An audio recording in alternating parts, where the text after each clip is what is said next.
Sir, ನಿನ್ನೆ ಹಿನ್ನಡೆ ಆಗಿದೆ ಘೋಷಣೆ ತನಿಖೆ ಮಾಡ್ತೀವಿ ಅಂತ ಹೇಳ್ತಿದ್ದಾರೆ. ಇದ್ರ ಬಗ್ಗೆ ಈ ಸರ್ಕಾರಕ್ಕೆ ಮಾನ ಮರ್ಯಾದೆ ಇದ್ದಿದ್ರೆ ನಿನ್ನೆ ದಿನನೇ ಯಾರು ಪಾಕಿಸ್ತಾನ್ ಜಿಂದಾಬಾದ್ ಅಂತ ಹೇಳಿ ಘೋಷಣೆ ಕೂಗಿದ್ನೋ ಅಲ್ಲೇ ಒದ್ದು ಅಲ್ಲೇ ಸ್ಟೇಷನ್ ಒಳಗೆ ತಗೋಬೇಕಿತ್ತು. ಅಷ್ಟೊಂದು CCTV ಕ್ಯಾಮ್ರಾ ಇದೆ, ಯಾರು ಕೂಗಿದ್ದಾರೆ ಎಲ್ಲ TV ದೃಶ್ಯ ಮಾಧ್ಯಮಗಳು ತೋರಿಸಿದ್ದಾರೆ. ತನಿಖೆ ಮಾಡೋಂಥದ್ದು ಏನಿದೆ ಅಲ್ಲಿ, ದೇಶದ್ರೋಹಿಗಳನ್ನು ಕೂಡ ಒಳಗಾಕಕ್ಕೆ ನೀವು 10 ಬಾರಿ ಯೋಚನೆ ಮಾಡ್ತೀರಿ. ಅದಕ್ಕೆ BJP ಹೋರಾಟಕ್ಕೆ ಇಳಿಬೇಕಾಗಾದ್ರೆ ದೇಶದ್ರೋಹಿಗಳನ್ನು ಹಿಡೀರಿ ಅಂತ ಹೇಳಿದ್ರೆ, ಯಾರು ದೇಶದ್ರೋಹಿಗಳ ವಿರುದ್ಧ ನಿನ್ನೆ ಹೋರಾಟ ಮಾಡ್ತಕ್ಕಂಥ ಪ್ರಯತ್ನ ಮಾಡಿದ್ರು BJP ಕಾರ್ಯಕರ್ತರು, ಅವ್ರನ್ನ ಹಿಡಿದು ಒಳಗಾಗ್ತಕ್ಕಂಥ ಕೆಲಸ ಕಾಂಗ್ರೆಸ್ ಸರ್ಕಾರ ಮಾಡಿದ್ದಾರೆ.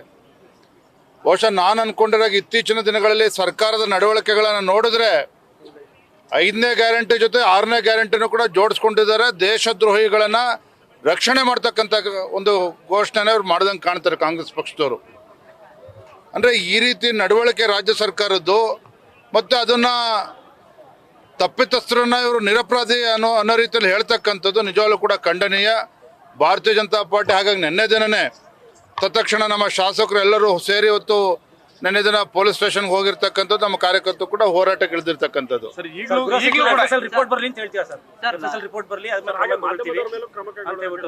ಈಗಲೂ ಕೂಡ ನಿನ್ನೆ ನಾಸಿರ್ ಹುಸೇನ್ ಅವರ ನಡವಳಿಕೆಯನ್ನು ಕೂಡ ಗಮನಿಸ್ತಾ ಇದ್ದಾರೆ, ಇಡೀ ರಾಜ್ಯದ ಜನ ಗಮನಿಸ್ತಾ ಇದ್ದಾರೆ. ಒಬ್ಬ ರಾಜ್ಯಸಭಾ ಸದಸ್ಯನಾಗಿ ಆಯ್ಕೆಯಾದ ಮರುಕ್ಷಣ ಈ ರೀತಿ ಘಟನೆ ನಡೀತದೆ ಅಂದರೆ ಮುಂದೇನು ಗಂಡಾಂತರ ಕಾದಿದೆಯೋ ರಾಜ್ಯಕ್ಕೆ ಗೊತ್ತಿಲ್ಲ. ಒಟ್ಟಾರೆಯಾಗಿ ಹೇಳೋದಾದರೆ ಕಾಂಗ್ರೆಸ್ ಸರ್ಕಾರ ಬಂದಾಗಿನಿಂದ ಈ ರೀತಿ ದೇಶದ್ರೋಹಿಗಳಿಗೆ ಬೆಂಬಲವನ್ನು ನೀಡ್ತಾ ಇರ್ತಕ್ಕಂಥದ್ದು, ಮತ್ತೊಂದು ಕಡೆ ಉಪಮುಖ್ಯಮಂತ್ರಿಗಳು ಒಂದು ರೀತಿ ಅವರಿಗೆ ಕ್ಲೀನ್ ಚಿಟ್ ಅನ್ನು ನೀಡ್ತಕ್ಕಂಥದ್ದು, ಗೃಹ ಸಚಿವರೇ ಏನೋ ನಡೆದೇ ಇಲ್ಲ ಅನ್ನೋ ರೀತಿಯಲ್ಲಿ ವರ್ತಿಸ್ತಕ್ಕಂಥದ್ದು ನಿಜವಾಗ್ಲೂ ಕೂಡ ಇದು ಖಂಡನೀಯ. ಇದು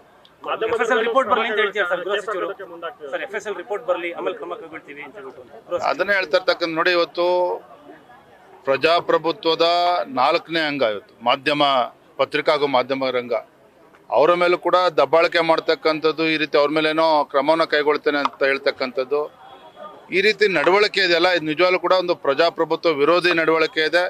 ನಿಜವಾಗ್ಲೂ ಕೂಡ ಈ ಸರ್ಕಾರ ಯಾವ ಮಟ್ಟಕ್ಕೂ ಕೂಡ ಇಳಿತದೆ ಅಂತಕ್ಕಂಥದ್ದನ್ನ ಪದೇ ಇವತ್ತು ತೋರಿಸ್ತಾ ಇರ್ತಕ್ಕಂಥದ್ದು.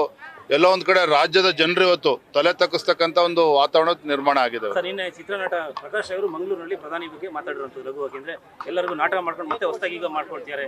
ಇದೇ ರೀತಿ ಒಬ್ಬ ಮಂಗಂತರ ನಾಟಕ ಯಾರೋ ಅಯೋಗ್ಯರು ಮಾತನಾಡ್ತಾರೆ ಅಂತೇಳಿ ಅವ್ರು ಎಲ್ಲರೂ ಕೂಡ ಉತ್ತರ ಕೊಡ್ತಕ್ಕಂಥ ಅವಶ್ಯಕತೆ ಇಲ್ಲ. ಇವತ್ತು ನರೇಂದ್ರ ಮೋದಿಜಿಯವರು ಇಡೀ ದೇಶದಲ್ಲಿ ಎಲ್ಲ ಸಮಾಜ, ಎಲ್ಲ ವರ್ಗದ ಜನ ಒಪ್ಕೊಂಡಿದ್ದಾರೆ, ಎಲ್ಲರೂ ಕೂಡ ಒಪ್ಕೊಂಡಿದ್ದಾರೆ. ದೇಶದ ಭವಿಷ್ಯದ ದೃಷ್ಟಿಯಿಂದ ಮತ್ತೊಮ್ಮೆ ಪ್ರಧಾನಮಂತ್ರಿ ಆಗಬೇಕು ಅಂತೇಳಿ ಈಗಾಗಲೇ ತೀರ್ಮಾನವನ್ನೇ ಮಾಡಿದ್ದಾರೆ.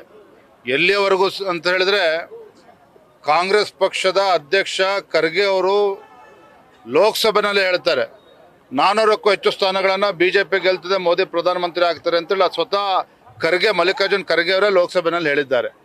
ಹಾಗಾಗಿ ಈ ರೀತಿ ಉಡಾಫಿಯಾಗಿ ಮಾತಾಡ್ತಕ್ಕಂಥವ್ರಿಗೆ ರಾಜ್ಯದ ಜನ, ದೇಶದ ಜನನೇ ಉತ್ತರವನ್ನು ಕೊಡ್ತಾರೆ, ಅದಕ್ಕೆ ತಕ್ಕ ಉತ್ತರ ನೀಡ್ತಾರೆ. ಹಿನ್ನಡೆ ಏನಿಲ್ಲ ರೀ, ನಮ್ಮ ಅಧಿಕೃತ ನಮ್ಮ ಅಭ್ಯರ್ಥಿ ಏನಿದ್ರು ಬಾಂಡ್ಗೆ ಅವರು ನೆನ್ನೆ ಗೆದ್ದಿದ್ದಾರೆ. ನಾವು ಮತ್ತೆ JDS ಪಕ್ಷ ಸೇರಿ 5ನೇ ಅಭ್ಯರ್ಥಿ ಹಾಕಿದ್ದು ಸತ್ಯ ಇದೆ, ಅದಕ್ಕೆ ಕಾರಣಗಳು ಕೂಡ ಇದೆ, ಮುಂದಿನ ಎಲ್ಲವೂ ಕೂಡ ಗೊತ್ತಾಗ್ತದೆ.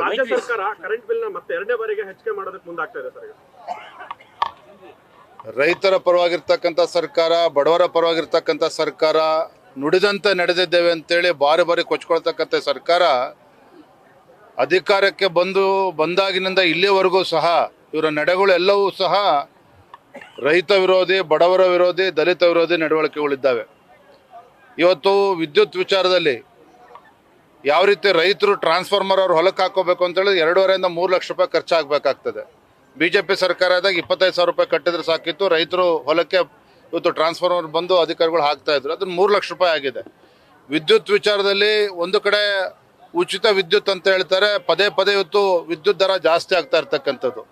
ಮತ್ತೊಂದು ಕಡೆ ಉಚಿತ ವಿದ್ಯುತ್ ಅಂತ ಹೇಳ್ತಾರೆ, ಆ ಬಡವ ಇವತ್ತು ಸೈಕಲ್ ಶಾಪು, ಹಿಟ್ಟಿನ ಗಿರಣಿ ಅಂಗಡಿ ನಡೆಸ್ತಾನೋ 500 ರೂಪಾಯಿ 1000 ರೂಪಾಯಿ ಬಿಲ್ ಬರ್ತಾ ಇದ್ದಿದ್ದು, ಅದೇ ಅವ್ರಿಗೆ ಇವತ್ತು 2,000 ರೂಪಾಯಿ 3,000 ರೂಪಾಯಿ ಬಿಲ್ ಬರ್ತಾ ಇದೆ. ಅಂದರೆ ಒಂದು ಕೈಯಿಂದ ಕೊಡ್ತಕ್ಕಂಥದ್ದು ಮತ್ತೊಂದು ಕೈಯಿಂದ ಕಿತ್ಕೊಳ್ತಕ್ಕಂಥ ನಡವಳಿಕೆ ಏನಿದೆ, ರಾಜ್ಯದ ಜನರನ್ನ ಮೂರ್ಖರನ್ನಾಗಿ ಮಾಡ್ತಕ್ಕಂಥ ಪ್ರಯತ್ನ ಮಾಡ್ತಾ ಇದ್ದಾರೆ ಕಾಂಗ್ರೆಸ್ ಪಕ್ಷ ಸರ್ಕಾರ. ಇದು ಅದನ್ನು ರಾಜ್ಯದ ಜನರ ಮುಂದೆ ಇವರ ನಡವಳಿಕೆನ ಬಿಚ್ಚಿಡ್ತೇವೆ.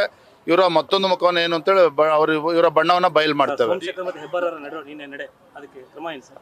ನಾವೇನು ಇದರಿಂದ ಆತಂಕ ಏನಾಗಿಲ್ಲ. ಇವ್ರ ನಡವಳಿಕೆ ನಿರೀಕ್ಷೆ ಮಾಡಿದ್ವಿ. ಇದಕ್ಕೆ ಮುಂದೆ ಯಾವ ರೀತಿ ಮಾಡಬೇಕು ಅದನ್ನು ನಾವೆಲ್ಲ ಲೀಗಲ್ ಎಕ್ಸ್ಪರ್ಟ್ಸ್ ಹತ್ರ ನಮ್ಮ ಕೇಂದ್ರದ ವರಿಷ್ಠತ ಚರ್ಚೆ ಮಾಡಿ ಅದಕ್ಕೆ ಯಾವ ರೀತಿ ಕ್ರಮನ ಕೈಗೊಳ್ಬೇಕು ನಿಶ್ಚಿತವಾಗಿ ಕ್ರಮವನ್ನು ಕೈಗೊಳ್ಬೇಕು. ಎಲ್ಲವೂ ಆಗಿದೆ. ಇರಲಿ, ಭಗವಂತ ಅವ್ರು ಒಳ್ಳೇದು ಮಾಡಲಿ. ಮುಂದಿನಗಳು ಜನ ತೀರ್ಮಾನ ಮಾಡ್ತಾರೆ, ತಕ್ಕ ಉತ್ತರ ನೀಡ್ತಾರೆ. ಏನ್ರಿ ಅವ್ರನ್ನೇ ಕೇಳ್ಕೊಳ್ಳಿ.